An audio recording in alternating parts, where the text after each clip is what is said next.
支离破碎的家庭讲述了一个悲惨的故事。一对夫妻在寒冷的雪夜被杀害，而凶手的身份令人感到意外。更令人意外的是凶手的动机，并且这一动机直到30多年后才被世人所知。这就是今天所要讲述的斯沃茨家族谋杀案。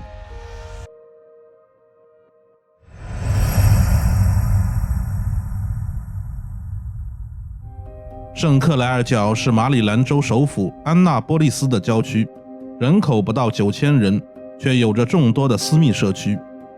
这里拥有3个码头、多个公园和海滩，遍布街头的酒吧和餐馆是当地的特色。由于它位于50号公路旁，交通十分便利，与安纳波利斯、巴尔的摩和华盛顿特区通勤时间都不到1个小时。这里的房价和人均收入是马里兰州最高的，也是人们所向往的居住地。1984年1月17日清晨，经过一晚的降雪，克莱尔角到处都是白茫茫的一片。8岁的安妮·斯沃茨从梦中醒来，她走出卧室来到客厅，发现客厅有些凌乱，地上还有红褐色的液体，而且没有找到爸爸妈妈。她有些害怕，于是叫醒了17岁的哥哥拉里·斯沃茨。两人在房间里找了一圈后来到后院，终于在游泳池旁找到了他们的妈妈凯瑟琳·斯沃茨。当时凯瑟琳一丝不挂地躺在冰冷的雪地里，身上的鲜红在白雪的映衬下格外显眼。看到这一幕的拉里立刻报了警，并不断安慰惊吓过度的妹妹。最先到达现场的警员为凯瑟琳盖上了一条毯子，尽管他也知道并不该这么做，但他实在看不下去凯瑟琳的惨状。除此以外，警方还在负1楼的书房里发现了已经遇害的鲍勃·斯沃茨，他是2个孩子的父亲，也是这个家的男主人。现场异常惨烈，以至于警方开始以为他们是中弹身亡的。警员加里巴尔在现场进行了仔细的调查，他发现房子里到处都是血迹，一扇玻璃窗上还有一个血手印，门窗没有被破坏的痕迹，房子内也没有被翻动过的迹象。女主人凯瑟琳身上共有13处利器刺伤，后脑还有1处开放性伤口，身上没有任何衣物，只有右脚上穿了一只绿色的袜子，双腿是分开的状态，但体内没有任何体液，死因为失血过多。巴尔找到了凶器斧头和水果刀，但上面都没有任何指纹。接着巴尔来到负1楼，男主人鲍勃身上有23处利器刺伤，双腿也是分开的，死因同样为失血过多。2具尸体的姿势令人疑惑，应该是凶手故意摆放的。警方对兄妹2人分别进行了询问。拉里告诉警方，早上是他妹妹来叫醒他，然后他和妹妹一起下楼，并在院子和负1楼的书房里看到了父母的尸体。令警方有些疑惑的是，拉里看起来有些过于平静了。警方还询问了拉里的妹妹安妮，安妮告诉警方，1月16日的晚上，她很早就上床睡觉了。睡梦中，她似乎听到了有人求救的尖叫声，她当时觉得可能是电视机的声音，所以没有太在意，直到第2天醒来。接着，警方对斯沃茨家附近的邻居进行了询问，他们还对受害者的社会关系进行了调查。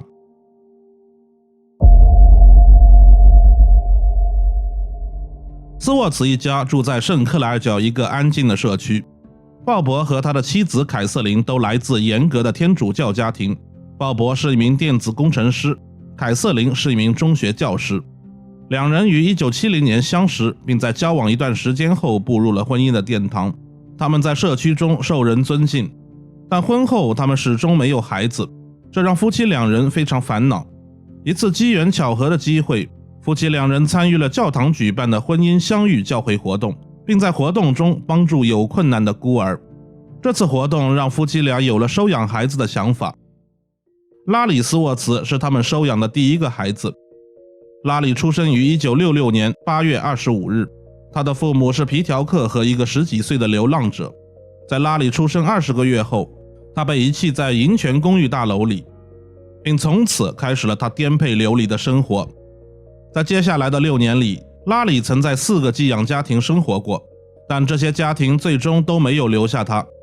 拒绝他的原因各不相同，第一个家庭受不了他尿床的毛病，第二个家庭嫌弃他暴饮暴食，还喜欢把食物藏在床底下，第三个家庭嫌他有多动症，他还会欺负家里的其他孩子。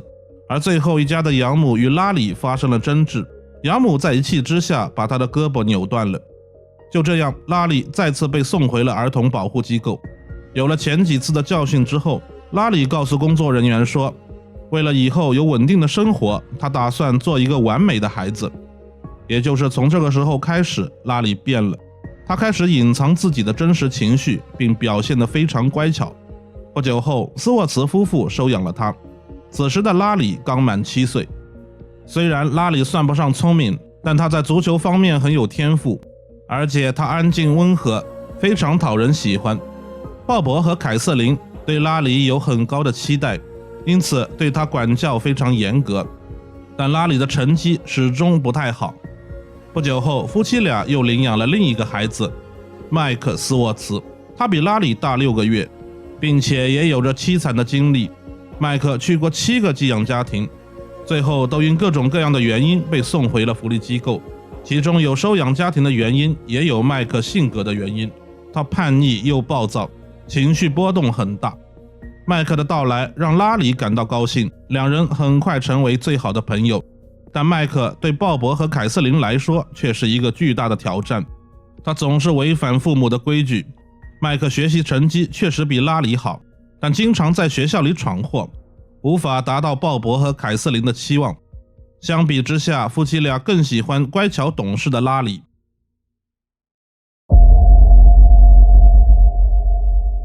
斯沃茨家族一直是社区的模范家庭，他们给孩子制定了严格的规矩，如果不能做到，他们就会受到批评和责骂。举个例子，他们允许孩子们在1楼的游泳池游泳，但不允许将水溅出游泳池。如果孩子们把水弄到游泳池外，他们将会受到养父母的责罚。麦克经常因为琐事被养父母责骂，这对麦克来说难以忍受。另一方面，麦克的成绩不错，这算是个优点，但凯瑟琳会不断对他提高要求。麦克在2年级快毕业的时候，因为成绩优异，直接跳到了4年级，这是很难做到的，但这结果并不好。在升入4年级后，麦克的成绩开始下降，随之而来的问题也出现了，他变得更加易怒，更不听话，他几乎每天都要被凯瑟琳责骂。这样的生活一直持续了4年多。在两人13岁的时候，斯沃茨夫妇收养了他们第3个孩子，4岁的安妮，她同样被父母遗弃。小安妮非常可爱，一家人都很喜欢她。很快，她成了鲍勃和凯瑟琳最喜欢的孩子，因为他们一直想要一个女儿。在安妮到来以后，拉里十分疼爱这个妹妹，两人的关系也很好。在外人看来，他俩的关系胜似亲兄妹。本以为安妮能让紧张的家庭关系得到缓和，但事实上并没有。鲍勃和凯瑟琳似乎总是在责骂孩子们，尤其是麦克。而在家庭争吵中，拉里则经常充当调解员，并试图安抚鲍勃和凯瑟琳。可是麦克却反其道行之，他顶嘴甚至反抗。不久后发生的一件事让麦克彻底与养父母决裂。一天晚上，麦克询问鲍勃和凯瑟琳，他是否可以去看看他几个朋友，但遭到了拒绝。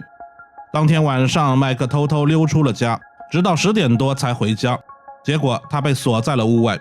麦克在家门口大喊大叫，结果凯瑟琳打开窗户并告诉麦克不能再回家了，这里不再欢迎他。第二天，凯瑟琳向福利机构报告说麦克离家出走了。在麦克被送走时，他仇恨地看着鲍勃和凯瑟琳两人，并说道他会让两人受到惩罚，还扬言说他会回来杀死他们。在这之后，麦克被安置在另一个寄养家庭。根据这些线索，警方认为斯沃茨夫妇的第2个养子麦克有作案动机和能力，似乎是完美的嫌疑人。于是警方开始调查麦克的下落。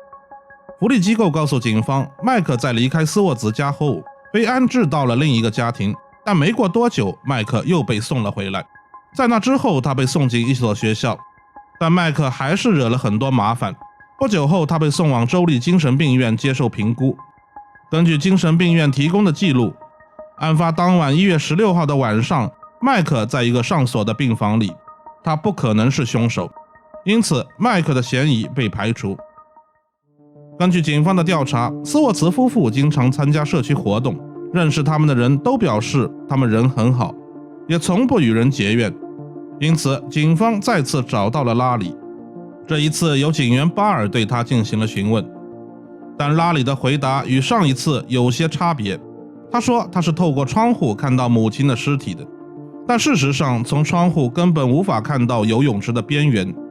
此外，拉里在交谈中多次提到麦克与养父母关系紧张，显然他并不知道麦克有明确的不在场证明。巴尔认为拉里在说谎，他很可能知道一些什么。此时，法医实验室传来了好消息，那就是玻璃窗上的血掌纹与拉里相符。巴尔的怀疑得到了证实。在证据面前，拉里终于崩溃了，他向巴尔承认了一切。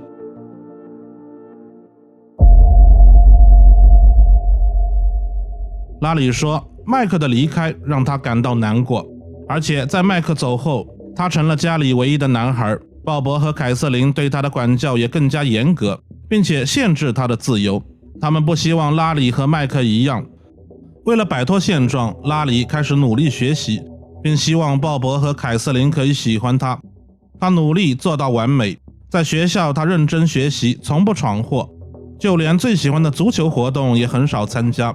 回到家里，他更是小心翼翼，从不违反养父母定下的规矩。拉里还报考了神学院，他想成为一名牧师，他认为这样能打动鲍勃和凯瑟琳，但他的成绩始终很差，这让鲍勃和凯瑟琳非常失望。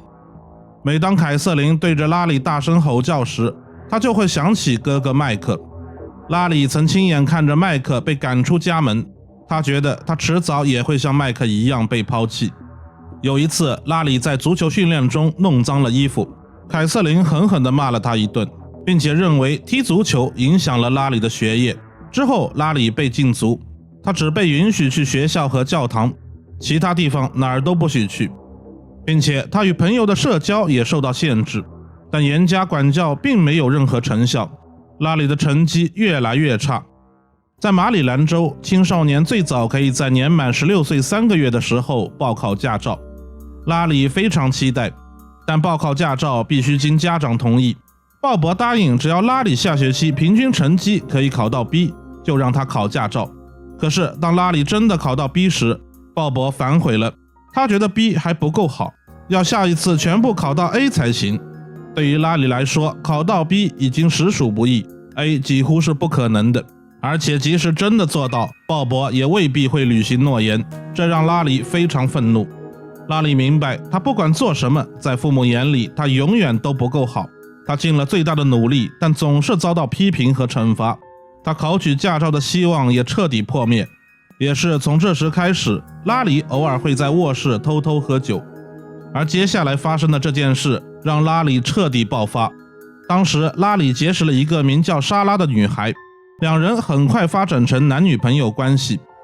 一次，拉里在和莎拉约会时被鲍勃和凯瑟琳撞见，两人对拉里大声责骂，这让拉里感到羞愧。但这一次他没有听从父母的话，他依然和莎拉走得很近，两人甚至在一个废旧的汽车厂里偷食了禁果。鲍勃和凯瑟琳知道拉里还在和女孩约会后，严肃地告诉拉里必须尽快分手，但拉里十分在意莎拉，完全不听父母的话。1月16日傍晚，凯瑟琳和拉里发生了激烈的争执。拉里生气地跑到楼上的卧室，并拿出偷偷藏起来的朗姆酒喝了下去。但他的怒火并没有得到缓解，他在床上回想过去的一切，在酒精的加持下，他辗转反侧，无法入睡。而此时，楼下的电视机还不时传来娱乐节目的嬉笑声。过了一会儿，拉里站起身来，他下定决心要改变这一切。他走出卧室，缓步来到1楼的客厅，拿起沙发旁的水果刀，刺向正在看电视的凯瑟琳。当时他精神恍惚，只听到凯瑟琳发出的低吼声，他也记不得到底刺了几下。接着他把凯瑟琳拖到卧室外的游泳池旁，并将她的衣服全部脱去。之后拉里拿起旁边的长柄斧劈向凯瑟琳的后脑。做完这一切后，拉里来到负1楼，这里是鲍勃的书房。鲍勃当然不会想到一向听话的拉里会变成恶魔。没过多久，鲍勃就失去了生命。1984年1月24日，拉里因涉嫌谋杀罪正式被警方逮捕。在审讯过程中，拉里告诉警方，在作案时他有一种灵魂出窍的感觉。拉里哭着说，那种感觉就像看着自己在作恶，但无法收手。随后警方对拉里进行了精神鉴定，鉴定结果显示拉里确实患有精神疾病，也就是说拉里无法对当时所做的任何事负责。随后警方询问拉里为什么要脱去凯瑟琳的衣服，拉里的回答是为了销毁指纹。但从凯瑟琳双腿张开的状态看，明显具有性目的，而且有证据显示拉里曾用手指侵犯了凯瑟琳。拉里的辩护律师塞斯基说道，拉里是他见过最有礼貌、最安静的嫌疑人之一，无法想象他竟会做出如此恶行，他的外表和内心判若两人。威廉姆斯法官将这起凶案视为该县历史上最悲惨的事件之一。最终，拉里的2级谋杀罪名成立，他被判处20年监禁，8年不得假释。随后，拉里被送往马里兰州帕塔克森特监狱服刑。该监狱以其精神病治疗项目而闻名。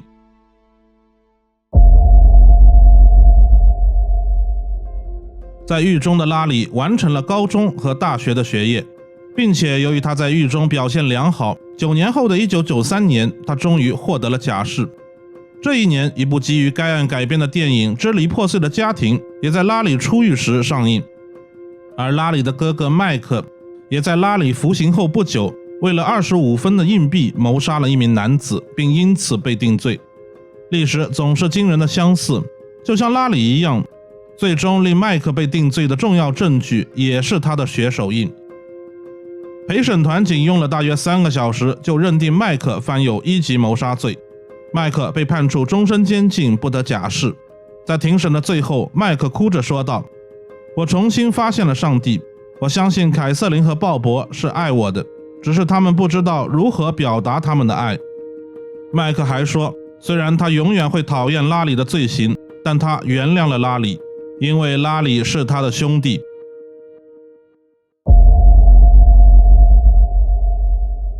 出狱后的拉里在他29岁的时候被另一个家庭收养，这听起来有些奇怪。收养他的人是拉里在狱中经常通信的一位老人，他们建立了友谊。然而拉里并不知道这个男人是个酒鬼，他的妻女视他为恶魔。拉里来到新家庭时，并不知道新妈妈和姐妹们所经历的一切。他们的父亲对拉里撒谎并装模作样，但伪装总是不长久的。正当拉里重新站起来，想要融入新家庭时，他的养父开始原形毕露，这让拉里感到无所适从。不久后，拉里结识了他的第一任妻子，在交往几个月后，他们举办了婚礼。婚后，拉里告诉他的养父母，他要搬到佛罗里达居住。因为这一决定，养父与他断绝了关系。在这之后，拉里终于过上了正常人的生活。在搬到佛罗里达后，夫妻2人有了一个孩子。但好景不长，拉里很快与他的妻子离婚了。2000年的时候，拉里再次与一名女子结婚，这一次他的妻子是比他大13岁的克里斯。拉里的生活又有了新希望，夫妻2人也非常恩爱，一切开始向着美好的方向发展。但天有不测风云，2004年12月29日，拉里因心脏病发作去世，当时38岁。记者莱斯利·沃克对拉里的故事很感兴趣，他写了一本书，名为《突然的愤怒》，一个关于收养和谋杀的真实故事。该书成为当时的畅销书。拉里去世后，他的妻子克里斯接受了媒体的采访。他在采访中说道，出狱后的拉里很少谈论那件事，他已经从那段痛苦的经历中摆脱出来，他也对自己的行为感到后悔。他的妹妹安妮在案发后被另一个家庭收养，多年后也有了自己的家庭。而麦克仍在监狱中服刑，不出意外，他将在监狱中度过余生。在案发30多年后，拉里的妹妹安妮告诉媒体，无论外界怎么评论拉里，每当听到关于拉里的消息，她都会想起那段往事。当时的经历至今仍然深深地烙印在她的记忆深处，无法磨灭。对于安妮来说，拉里就是她的银甲骑士，因为拉里杀害养父母的真正原因是鲍勃曾侵犯过安妮。她非常想念哥哥拉里，是哥哥用生命保护了她。